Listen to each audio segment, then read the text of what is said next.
I'm attempting to create a new world record. The longest time in which one has written a short story every day. Why am I doing this? Don't ask me. Anyway, hope you enjoyed today's instalment. 46. Regression. And when I looked down upon my blunder, I grimaced, and the calls of shame rose within me yet again. With each relapse, the black shadow that enveloped me grew more and more pronounced. It swirled around like water vapour in the crevices that were my eyes, frantically clinging to my skin like starving, wriggling leeches. It bit into me, ground itself into me, more viciously now than ever before. I was stood before a mirror. From my perspective, the shadow was invisible.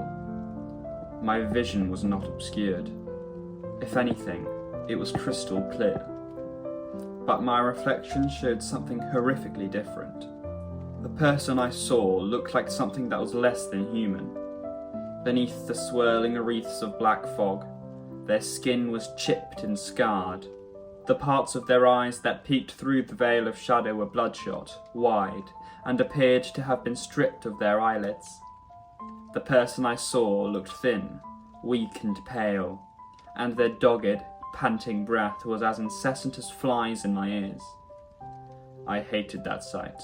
I hated how their skin peeled off of their body, how gleeful and animalistic they looked after indulging themselves in that deep, black desire. Yes, that deep, black desire. The inability to refuse the call of the shadow, despite it heralding the call of shame. The mirror was splintered in several places, cracks running down it like blood running down the flesh beneath a wound. Enveloped by the bleak darkness of the room, forced to project me and the clammy darkness that enshrouded my body. It was a sorry thing. The mirror, the echo chamber to that ever so loud call of shame. And time again, the mirror would project that image over and over, the only difference each time being how much the shadow grew. Was I doomed to repeat this cycle? Is it in my nature to be unable to resist desire? Or is it a weakness of the mind, or perhaps the lack of agency required to put a stop to it? As time progressed, as I relapsed time and time again, as the bitter cycle continues over and over, I lean further and further towards the latter.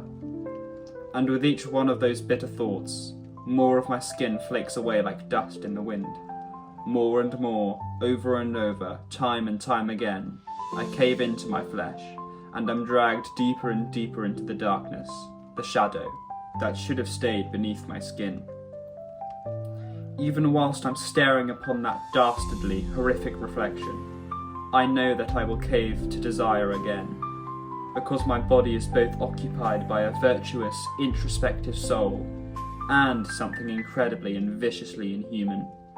And those two natures were interweaving, interlocking, merging, collapsing into one another upon my face.